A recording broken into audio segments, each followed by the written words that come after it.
even envision even trying if I didn't go out on my own. This is the reality, right? If I was still at those firms, and I jumped 7 firms before I went out on my own. If I was still at those firms, I wouldn't be doing any of this stuff. I asked ChatGPT to build a routine that does this and that. It's a fairly short function, maybe 200 lines of code, and it got it wrong. It's not just tech, it's tech plus humans, and I think a lot of apps get that wrong. How many times do you email somebody and you get an AI bot, and then you say, please connect me to a human, and then a human comes on, and the human's like, can you tell me everything again that you just told the robot? And I'm like, you can't read the chat. And then they go, hold on, I gotta get another person. And you're like, this is 25 minutes for me to get a simple answer.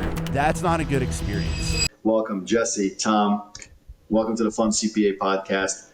I just want to throw this out there because how I got to find Tom is his hilarious LinkedIn posts that really put out the personality. And I'm a big fan of somebody that's leading with personality, because in the social media world, that is different. So anyway, Tom, Jesse, welcome to the podcast. Why don't we start with a little intros? Give me a little who's Tom, who's Jesse. Yeah, no, I appreciate that. Finally, Jesse gets to ride my coattails for once. I've been riding his for 3 years. So, see, this is what happens when hard work pays off, Jesse. You get to go on social media. That's right. I'll introduce Jesse, then Jesse could introduce me. So, Jesse's the CEO and founder of FinOptimal, former CFO of LimeWire, which is why I decided to even work here, because I was like, oh, shit, LimeWire's sick. I wanted to work for that guy, which is why he kind of worked for LimeWire. Controller, taught himself to code, built a lot of accounting tech, and I was stuck in audit trying to do automation. I wanted to do automation. I wanted to do more automation, and it was always like, well, yeah, you can do that after you do the other stuff that you're already doing. And my college roommate happened to work here, threw me a lifeline, got me an interview with Jesse, and I stepped into a role where I had zero expertise, no sales and marketing experience at all. And that's kind of how we got here. I feel like I just introduced both of us. Yeah, you introduced yourself too. You introduced me. I want to hear you say nice stuff about me, so you introduced me. Yes. Say nice things about Tom. All right. Well, Tom, after graduating from SUNY Albany, Binghamton. Oh my God! Don't you dare! Yeah. How dare you besmirch the public ivy of Binghamton? SUNY school. Come on. Oh my goodness. All right. So goes and gets his CPA. And Protiviti, basically, he causes the beginning of the end of the billable hour at Protiviti, and then moves on to WeWork, where he's instrumental in the bankruptcy of the company. So I'd say never went bankrupt. In the short 10 years of his career, he's accomplished more, in a manner of speaking, than most of the other people on my team. So when he came knocking, I was more than happy to rise to his level of incompetence. It was great. How was that, Tom? Wow. That was a good intro. That's a good point, too. Protiviti was founded by ex-Anderson people after Enron. Then I went to WeWork, and now I work for a guy who's ex-LimeWire. So I don't know what that says about my decision-making. Another notch in your belt. Way to go. You're working for the underdogs of all time. Exactly. Oh, man. LimeWire, huh? This brings back the memories, man. Of downloading all those those movies. I know it was like, I post silly stuff on LinkedIn, but I feel like Jesse comes across a little bit more serious on LinkedIn, but I feel like, Jesse, why you worked at LimeWire was a good story. Yeah, why is that? You mean how I found out about the company? Yeah. Or why did you pick it? Yeah, I was graduating, and I was looking at equity research jobs and consulting jobs and banking jobs, and I applied for this job on Monster. People still use it, I think. Still out there. And the founder, basically the owner of LimeWire, called me. He's like, "Hey, you apply." And I was like, "This is the LimeWire guy?" Yeah, it's the LimeWire guy. It's not where he made most of his money. He's a hedge fund guy.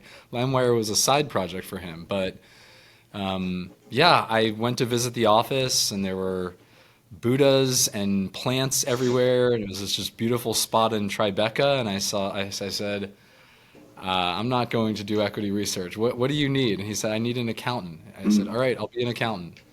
I'd taken 2 accounting classes at the time, but the debits and credits, I really took to them. So here we are. Dude, I didn't even know LimeWire was like a legit company. Like I really just thought that it was just the thing where you just download videos from. And No, like it songs. was, yeah, I mean, legitimate, I guess, is a relative term in this context, but when I left, we probably had 100 people on the Wow. team, and I was building a music store with independent record label. We were basically trying to become what Spotify is, and most of the team Interesting. left after it blew up and went to either Spotify or Google. Interesting. So. And you decided to go and build an app and build tech. So is your background in like tech development? I mean, I was always an enthusiast as a kid, but at this first job, which was mostly a hedge fund, at the time when I joined, LimeWire was maybe 6 or 7 people, and there were another maybe 50 people that were part of this hedge fund. And it was a program trading fund. So there were a lot of programmers there. And I saw a guy who wrote a script to log on to the bank. This was like before 2FA.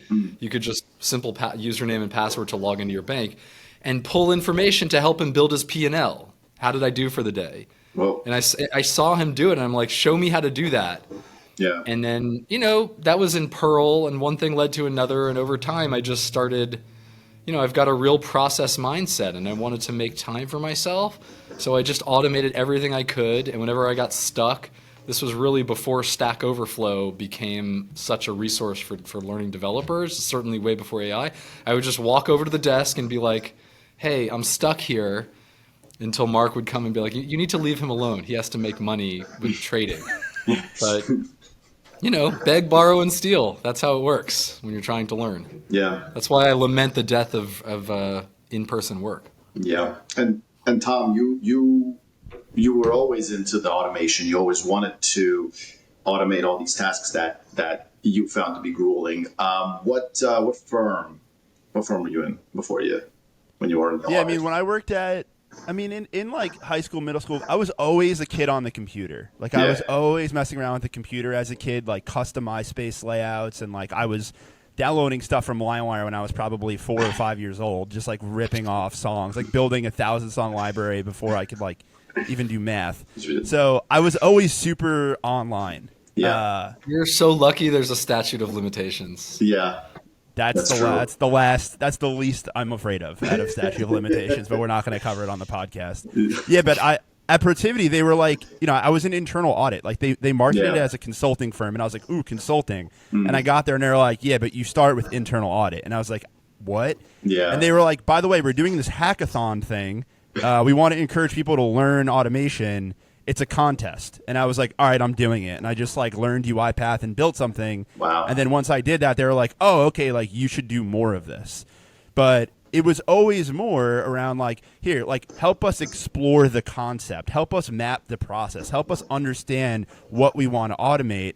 And the building was pretty limited. So it kind of helped me learn how to think about automation and talk about automation. That's cool. But I never cut my teeth with real coding. And I think that kind of helped me come here because I understood what Jesse was doing, and I had so much expertise talking about it and translating those concepts to people who couldn't do it. Yeah. So I feel like that's why we're a pretty good match. 3 years awesome. Later, he basically runs the company, and I'm his code monkey. That's pretty great, though. It's funny because for me, I am like all the stuff you guys are talking about is like gibberish to me. It's because I'm so it's really just like I'm not against technology per se, right?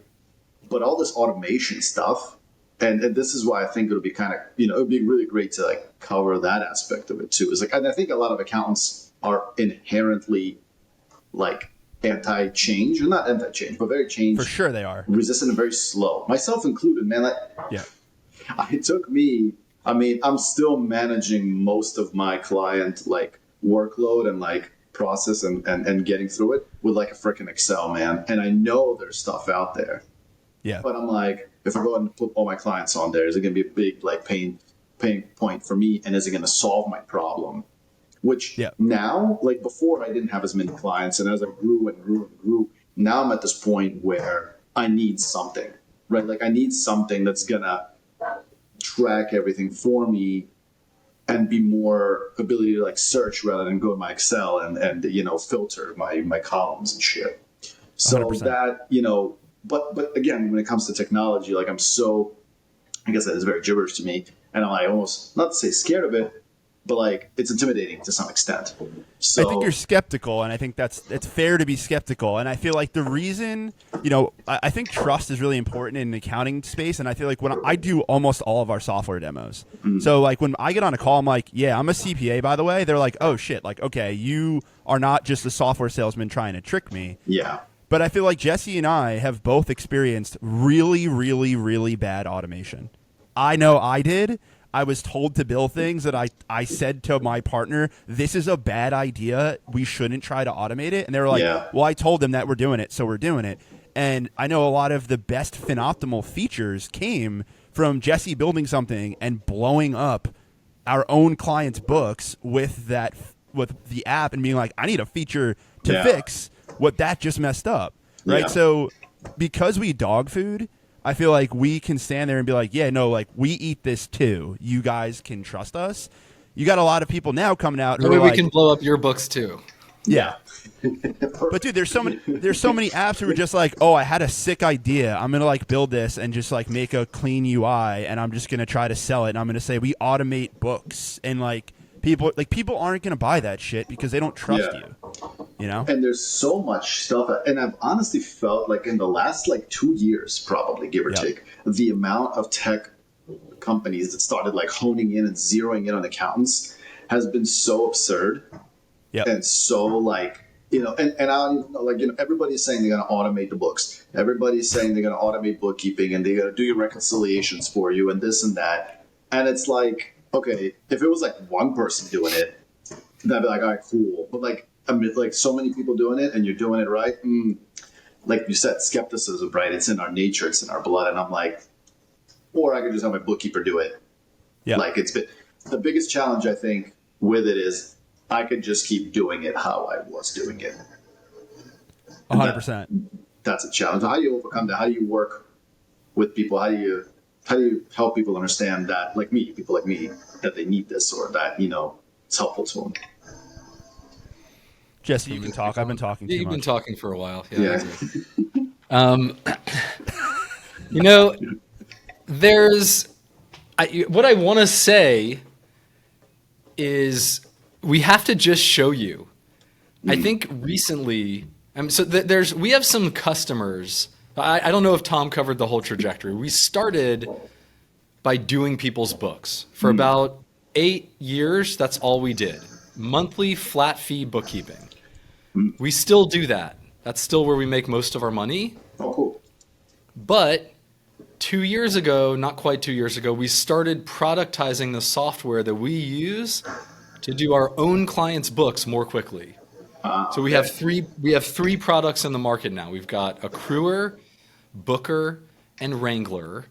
Interesting. And those are products that we've been using internally for many years to do our clients' books more efficiently than our competition does clients' books, right? Yeah. So when Tom talks about eating our own dog food, the software we're selling to accounting firms is software that we are using ourselves. How do we get them to have that aha moment was your question, right? Yeah.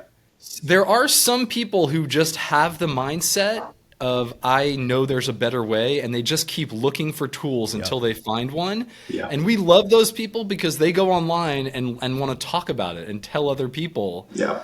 You know, so we have unsolicited boosts on LinkedIn from people that try like, oh my God, this is and we have recordings from demos when Tom shows them. Yeah. We can't really post, but where somebody says, holy shit, did you see that? No fucking way. You know. Yeah. But that's not I mean, Tom does do most of the demos, but my impression is most of the people need to be shown. Okay, here's a really power drill. Yeah. But like, where's the switch? How do I turn it on? Like, do I need goggle? Like, what do I do with this? Yeah. And so for firms with a lot of clients that sort of get that there's some value there, but we will go to them and say, hey, pay us an hourly fee and show us one of your, like, you know, where you have a really inefficient problem with one of your clients, where you're just spending way more time than you should. Yeah. Pay us to put our software in place for you. You're paying bottom dollar on an ongoing basis, and you're paying a consulting fee up front to get it working. Yeah. And then once we build it, they get it, and then they say, I want more.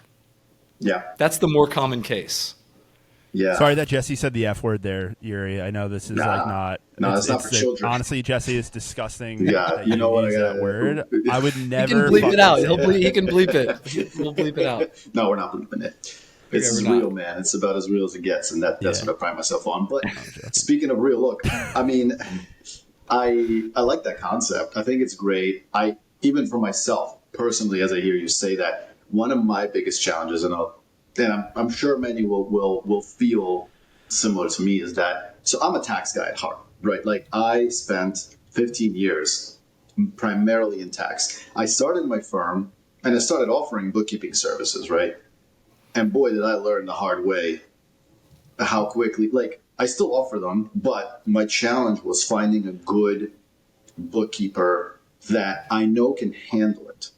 So I'm going to tell you right now, like, when it comes to somebody who's primarily taxed like myself, thinking about FinOptimal, even for my 10 or 15 monthly clients, I'm like, I don't even know what they do, right? Like, I don't even understand, right? Because my bookkeeper, and, used to do, when I had one that was with me, she was great. She handled it. She asked the questions. I was not even involved. That's how I like it. Now I just went ahead and outsourced my bookkeeping to a Brooklyn-based accounting firm that all they do is just books.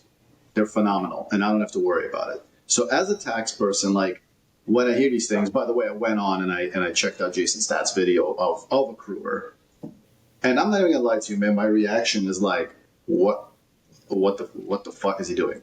Like, what? Like, I mean, I understood. Well, that's because you tax people just like you hate accrual accounting. You guys are just like cash basis. Yes, cash everything is is cash basis. So yeah.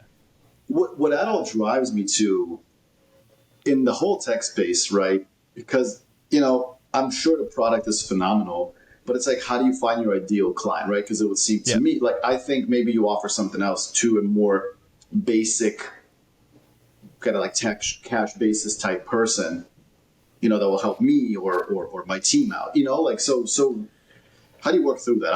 I'm just legitimately curious. Yeah, I think that's a great point, Yuri. And I think when you start launching software, you're like, what's our TAM? We got to sell something to everybody. But then over time, you start to go, hey, these are the very specific types of accounting firms or businesses that benefit from our software. And we know that there is something there.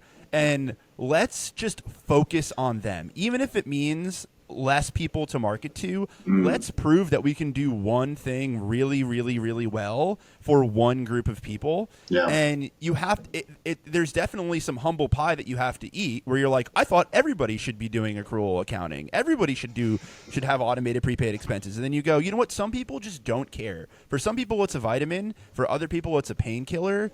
Find the people that it's a painkiller for, and give them their first hit of dopamine, and they will never stop coming back. So I think it's about focus, really, more than anything. Yeah. And just being like, we could do stuff for Yuri, we could do stuff for the tax folks, but we've already built stuff for the others. So let's just sell the shit out of it to them, and then we could always come back later on with a product that has a more universal appeal. And like I think Wrangler and Booker. Like Wrangler and Booker, but also kind of not really, though. Like, yes, for sure, for some, but people who are just tax. Yeah. Like me. Like Wrangler for sure. We do know that firms who also do tax use Wrangler for reporting. I want to see P&L, balance sheet, cash flow. I want to see reports. Yeah. But I think the problem with a lot of apps is they come out and they're just like, I need to use these big, sprawling buzzwords. And they're so vague that everyone just glosses over and goes, you're just another one of another type of people. I don't even care, and they kind of move along. So. Yeah. One thing to point out, though, I mean, in fairness, Yuri's saying he doesn't do the bookkeeping. Yeah, he has a bookkeeper. Yeah. Right. Yeah. The bookkeeper. So I think that look, in a perfect world, we could market to every CPA in the United States, and there's hundreds of thousands, right? I think in practice. Accruer is definitely for people who want, fixed assets, prepaid expenses, and deferred revenue very, very streamlined. Yeah. We do have other products because we're doing the books for lots of clients. We have to do bank reconciliation, AP data entry, a number of other things involved in the monthly close that are that represent a much wider slice of U.S. accounting services. And we haven't productized those things yet. Tom and I spend a lot of time debating. We're doing it right now. We're just doing a product strategy session with Yuri in the room. Yeah. We're just arguing. I'll give you an example, right? Like we have a bank reconciliation tool that's called IREC. Yeah. Right? That we think is we use it for name sucks. That name sucks. It does. We're gonna call it reconciler. We're not calling that. Bleep that. Bleep that. We're not calling it that. Institutional reconciliation. Anyway, we will change the name, but like it's a good product, but it's still raw. It hasn't gone through a layer of productization you have to do if you want to sell software at arm's length. Yeah. But like we know that would have a much wider TAM. Every accountant who does bank reconciliation and isn't satisfied with the way you do it in QuickBooks, like would be interested in that, presumably. 100%. So that's something that we talk about. There's costs and benefits to taking that approach. We know that Intuit's working on a new bank reconciliation experience right now, so we don't want to get in the way of that. We don't want to go up against a 50-person dev team or whatever it is. So, but you're asking the right question. We debate this a lot. Yeah, and I'm sure you're not the only one. And I think that takes me to, to not dwell too much on the FinOptimal, technicals. I'm curious, just generally speaking, where do you see AI, where do you see tech and accounting really taking that next leap into like making accountants' lives easier? Like where do you see that in the next 2 years or 3? I feel like we have differing opinions on this too. You want to go first? I don't know. I feel like everybody's trying to solve AI bank recs, and I might eat my own words by saying this, but I don't know if any one particular app is going to crack it. I personally think that at some point, one of the big LLMs or one of the big AI, whether it's OpenAI, whether it's Anthropic or someone else, will come out with a model that is good enough to do it, and then it will quickly be commoditized where everybody can do it.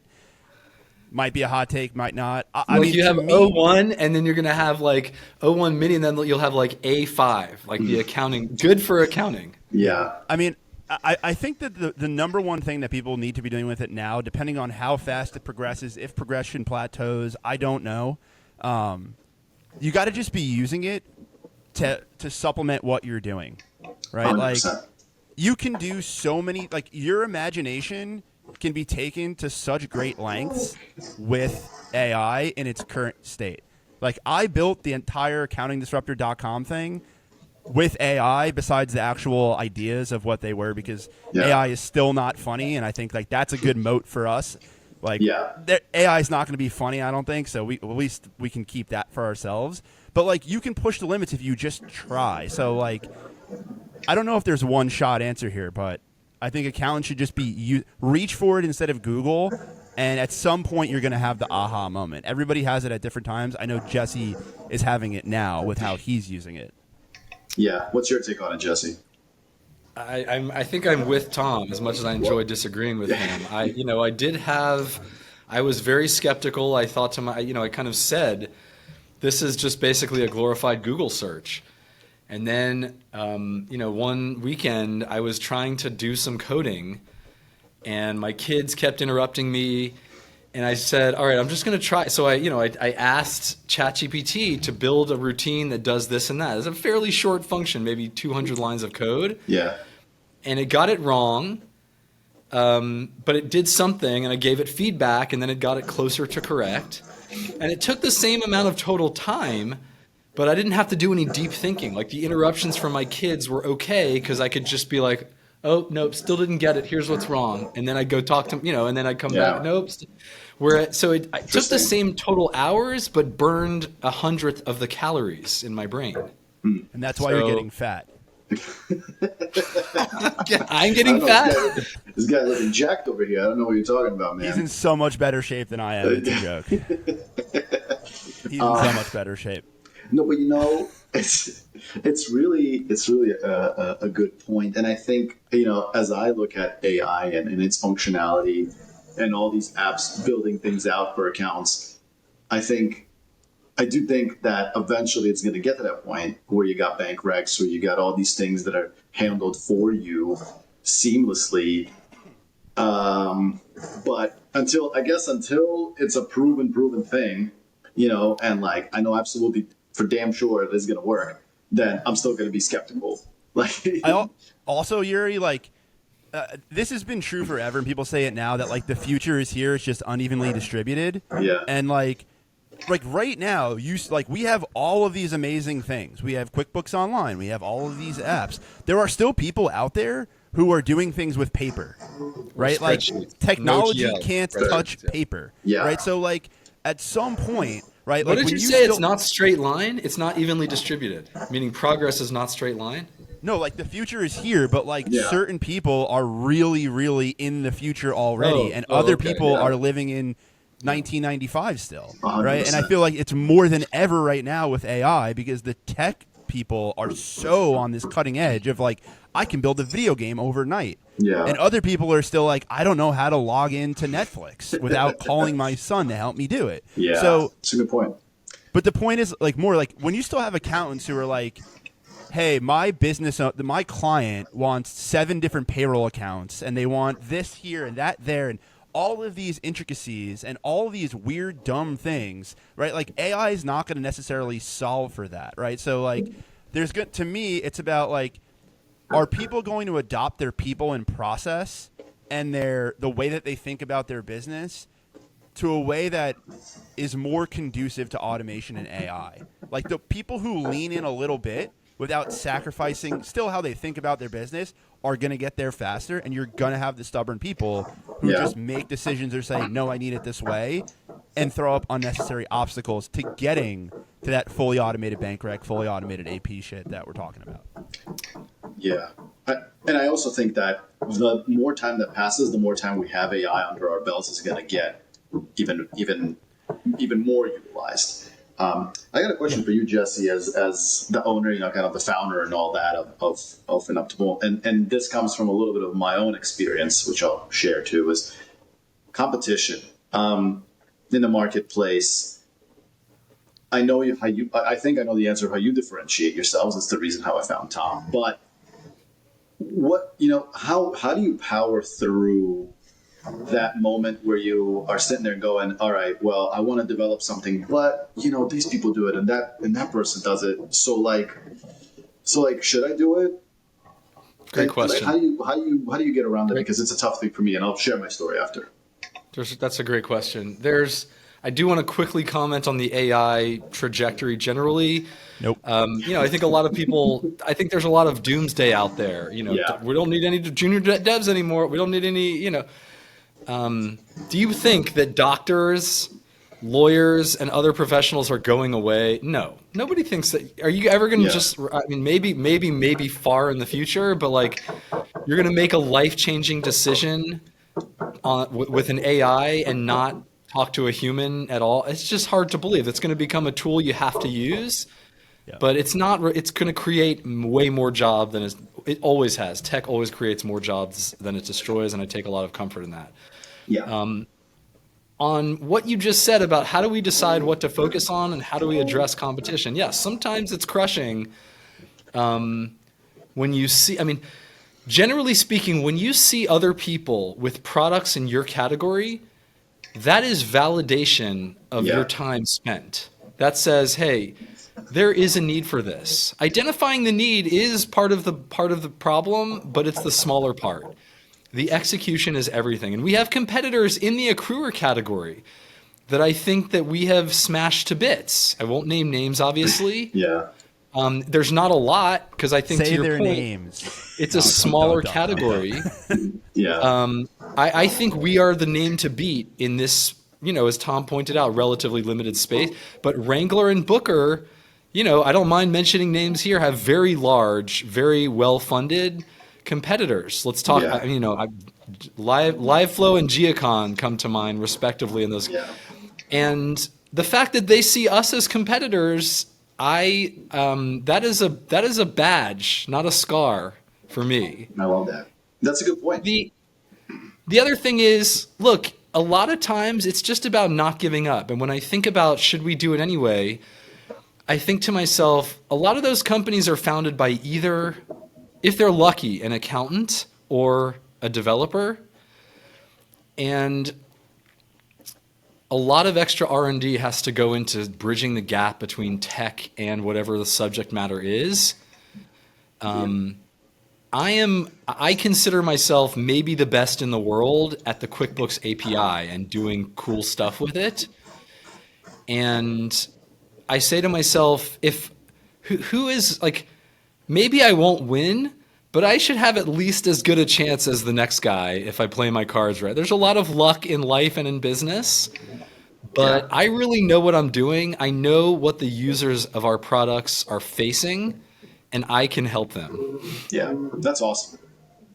And I think that one of the, I'll share my story. So I actually went, and this was about 3 years ago, 2.5 years ago. I went and I had this feeling of something that I wanted to develop that would be so helpful to accountants. It was like, basically, it's like the ability to have like a list of documents that you would need from the client. Again, tax side of things, right? That's what I do. And, for me, it was important to have a list of things that I need for my client, and then they check it off, they upload it, and it updates this list and tell me when it completes so that I know definitively that the project is done. And I started developing this thing. I spent $7,000 doing it. And then I gave up. Just like you were describing, what you said, which is, look, like, I know I'm good at this thing, and even if you get a small piece of the pie, it's still good. I did it. I spent $7,000, and thank God I spent $7,000 and not $65,000 because some developers gave me that quote. But for me, I got the MVP stage. I looking at it, and I'm like, this is pretty decent. But it would require so much more to get it alive and real. And by the time I do this is my mentality, right? By the time I do this, the tax domes, the carbon, all this other tech out there will far out, beat me. And that's why I asked that question. Like, I went through that. I'm a big believer. Like, I get this idea and I just go for it with zero plan and zero like concept. And then I'm like, oh, well, wasted my time and wasted my money, but I'd rather try it. But to me, like, that's what drove that question, because I kind of attempted it briefly, but. Yuri, I don't mind telling you, like, we have had that experience. We have a product called Tasker, okay? It basically it's a monthly checklist tool for each of our clients' monthly close. And we still use it internally, right? Like, it has a concept of dependencies. Like, hey, don't create the bank rec task until the pulling the statements task is complete, because there's nothing to reconcile, right? Like, it was an accounting specific project manager of sorts. Yeah. Okay. Kind of like the tax checklist. And the companies you mentioned, right? Practice management, they are doing that. That is a giant part of their business. So I love Tasker. I love it internally. We still use it. But that's at the bottom of the list of things we're going to productize, because we will lose. And it's good. I'm proud of it, but it's not right at the intersection of what I and we do really well. Yeah. Interesting. Yuri, in your situation too, like, I know Jesse said this to me once, or I heard him say it on a podcast when I first started, and I was like, that's a great point, like, finding what you want to do in life isn't like pick something and go do it. It's kind of like a statue where you're chipping away at the things that you don't want to do until you find what's left and what's in there. And I think, like, you need to have that mentality of, like, go try something. And clearly you have hustle, but, like, you found the thing that you were hustling for you weren't passionate about. Oh, yeah. And you got to jump in, but until you find the thing that you are passionate about hustling for, hustle and passion aren't enough. You need both together. And, like, the beginning of the pod, you're like, I like tech, but also I'm kind of skeptical. Like, maybe building an app isn't, you were like, yo, I actually don't like this at all, which is good, right? Like, you find those things. And even sometimes you're like, oh, I think I like this. And then you, like, go 1 degree to the left or 1 degree to the right. And you're like, wow, this is the perfect fit. There's no friction to my work life in this. And that's like me right now, shit posting on LinkedIn. Like I found that thing, my calling, which is just wake up and say the dumbest thing you can think of on the internet, and it's great. It's so good. Thanks, Jesse. Tom's got a lot of advice. He thinks I'm fat and need to chip away more at my statue, but take it with a grain of salt, Yuri. Yeah, no, but it's a really, really good point. And I think I would have never even envisioned even trying if I didn't go out on my own. This is the reality, right? If I was still at those firms, and I jumped 7 firms before I went out on my own. If I was still at those firms, I wouldn't be doing any of this stuff, right? I had that attempt at, being a tech guy. Thank God I spent $7,000, like I said, and not $100,000. So that was good. That's a good lesson. I was like, nope, this sucks. I'd rather just use some stuff and wait for it to get released, or be on a board as a helping person, which I've done. For a few brands out there, and said, hey, if you want a tax guy, I'll help you build it out while I ain't doing it. The next project I did, and still is happening, is my networking events that I've come out of pocket $10,000 for, and I just do networking events. I just throw some freaking pretty awesome. But by the way, since you're in Brooklyn, I hope you're going to come out to the next one. We're gonna, I'm going to do another one probably in May or June. But it's basically just a party, man. I'm like, I don't know any other way to describe it. But I love that. I know we had one of my favorite ones. I have 2 favorite ones for different reasons. There was one that was like just a rager. I don't know if I really liked that aspect of it because so basically it was at this like cafe. One of my clients is a saxophone player at weddings and bar mitzvahs and all that kind of stuff. Sick. And so I had him come out. So he was like just doing like pepas and all this other like hype music and playing a saxophone to it, dancing around. Everybody was vibing. I had a roaming bartender that basically set up shop there, was making drinks for everyone. I had a DJ that usually comes to my house to do some parties for us, but we had him come out to that. And I had a cigar roller, who was another one of my clients. And so, dude, it was fun. It was a really fun time. But then I was like, it was good, but I'm like, do I really want that vibe of I'm partying, but also networking? It was good. I think a lot of business was shared. So the next event I had was at a brewery, much more laid back, much more chill. And I liked that one too for different reasons. But all this what to brewery? say, what brewery? At Tall Oaks. It's over here in Jersey. In Jersey, Farmingdale. Got it. Yeah, it was super fun, man. It was also had a DJ there, and also Sick. A little bit of that, but it was a charcuterie board, and it was like a perfect fall day, so it was fun. But point That's being, awesome. we all try different things. I love seeing you posting, shit talking LinkedIn and making it seem less serious because it draws attention to the human aspect of it. And I think the human aspect of it is always. I know I messaged you this, but like when I first started at Protivity, like I used to do audit stuff, and like you had like for payroll you had to observe like the documentation. They wouldn't give you like pay statements and stuff. Yeah. And the payroll people sat in a room and they were so scary. Like they were everyone was afraid of them. Yeah. And they were like, Tom, go in there and get the documentation. And I went in and I got it, and they were not happy with me, and I came back and I got the wrong stuff.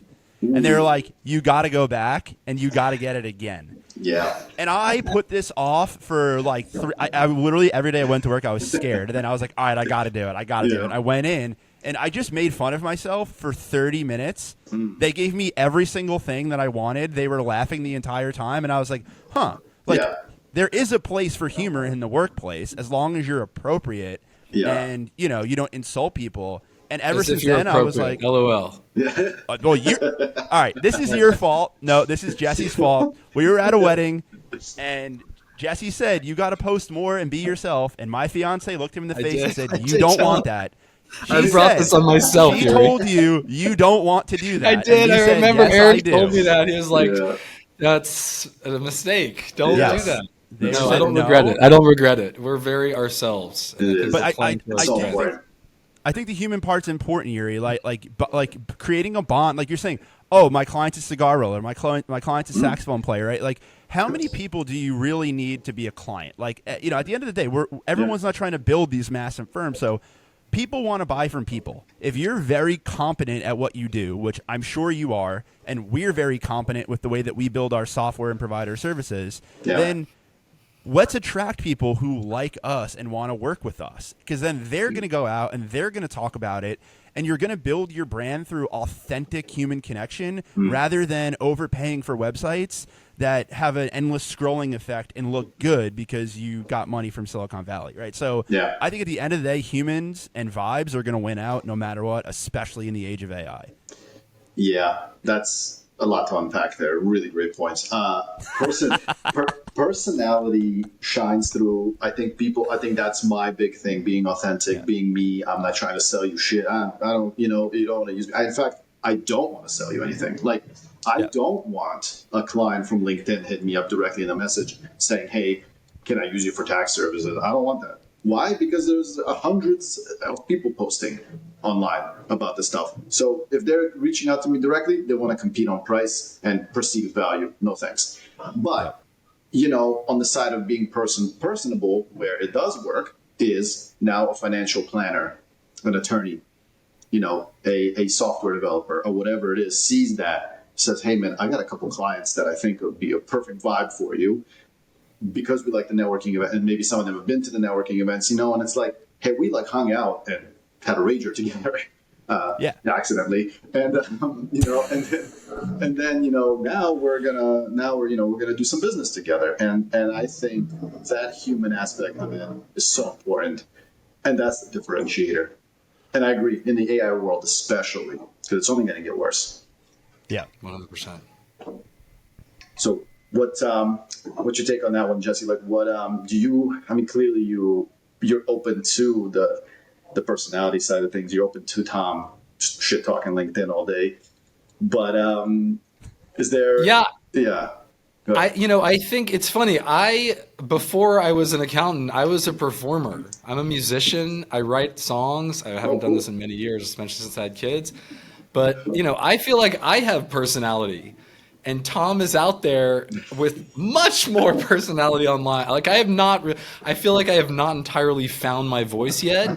But I definitely watch Tom and, especially the jokes that don't work, which is not very many of them, and think, what can I learn from this? But, Tom has got his thing, and I've got part of growing FinOptimal is finding something authentic, right? Like it's not enough to have great software, right? See Sony Betamax, right? That's the case that everybody trotted out in my vintage of business school students, right?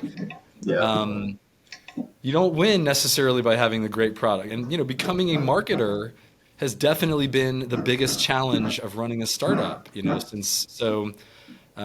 would say I'm still looking for my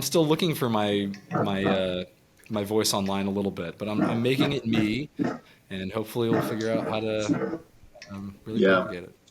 No, that's a really good point too. When you talk about marketing, and for me, like I'm not on Google. I don't do any SEO stuff. I would say 85% of my stuff is word of mouth. And because word of mouth, just like I said, that financial planner that tells their client, hey, Yuri is awesome. We hung out together. He's a good dude. Use him. That person is not coming back to me after that intro and saying, okay, but what are your fees again? And can we negotiate it? No, like my fee is $5,000. All right. Where do I say? Because it comes from a recommended place. And to your point, it's fascinating to me, right? Like the whole the whole tech world, FinOptimal, all this stuff. Like, how do you cut through the noise? And I do think it's personality. I do think it's being different in whatever way you could be, so that people go to your website or go to see what you do, versus being like, here's what we do in your face. 100%. I think that's my take on that. Stats said something, and I can't remember what the exact four that he was. I saw that he was on your podcast last week. He was, yeah. I wasn't going to come on until he came on, but once he came on, I was like, oh, okay, now I'll do it. Yeah, so that's right. I was like, I'll follow him, but speaking of playing to your strengths, that guy really figured it out. Oh yeah. He's the man. I mean, he's doing exactly what he should be doing in life. Do you think, Tom? Yeah, Jesse wants to keep kissing Jason's stats bucket. You want anything else? Yeah, I did. I have more to say, but I'll let you finish. He's literally the fucking man. Him and Chad Davis are the fucking best. No question, the best. But he said something about, like, in the age of AI, like, as we move forward, like, trust is a really big one, and experience. I think there were 4 that he mentioned, but that really, really resonated with me. I feel like every time he posts something, I'm like, did you write that for me? Because it, like, speaks to my soul, everything that I fucking read from him. Yeah. But the trust thing is really important, like, and the experience of using the product, right? Like, somebody who, I'm not going to mention by name, released a giant bug over the weekend that blew up some of our apps, and we had to rush to fix it, even though it wasn't our fault. And we did. Like, we dropped everything on the weekend, worked, fixed it, made sure that they were good to go, despite it not really being our fault in the first place. And then we had people posting online like they went to bat for me, they jumped in front of the train, like they did this stuff to make sure that I was good. And that experience and that trust matters the most in my mind, right? Like, that is how you cut through. Is like, well, you cut through with pattern interruption and, you know, unique marketing, but you keep them by making sure the experience is amazing no matter what. It's not just tech, it's tech plus humans. And I think a lot of apps get that wrong. How many times do you email somebody and you get an AI bot and then you say, please connect me to a human? And then a human comes on and the human's like, can you tell me everything again that you just told the robot? And I'm like, you can't read the chat. And then they go, hold on, I got to go get another person. And you're like, this is 25 minutes for me to get a simple answer. Yeah. That's not a good experience. So there's a lot you have to edit there. Sorry. That's all right. Good thing I don't do the editing. I do think that there's just so many ways that you can cut through the noise, so many ways that you could stand out in the tech space itself and whatever new technology is coming out. And standing out and being a different person that's not just out there selling straight to your face, but doing it in a human, trustworthy way is the way to go. I want to ask each of you kind of, one, where can the people find you, and who is the ideal person that you would like to find you? Maybe Tom has a different answer than Jesse does on this one. But why don't we wrap up with that? Jesse, you go. So the first is, where can they find us? FinOptimal.com or on LinkedIn, FinOptimal, or just DM me or Tom, Jesse Rubenfeld, Tom Zehentner with a silent N before the T. Who's our ideal customer? Somebody looking for a better way. Somebody who knows that they're wasting time and they don't want to take the time to figure out a better solution, but they know it exists. Whether they want us to do their books for them, which we still do, or, they want to do it themselves, but they just want better tools. That's who we're looking for. Nice. Tom? He nailed it. I don't have any corrections besides you didn't mention QuickBooks. QuickBooks Online specifically, but that's exactly who. That's a good point. Good point. The better ways. People who are obsessed with better ways. Awesome. Well, I love it. Well, thank you guys both. Jesse, thank you, Tom, for coming through. I think this has been a really valuable chat. I think a lot of people stand to benefit from it for the many topics that we chatted about. And I'll bleep out a bunch of stuff that we didn't hear. But I do appreciate you guys coming on. Thank you so much. And we'll catch you in the next one. Thanks, Yuri.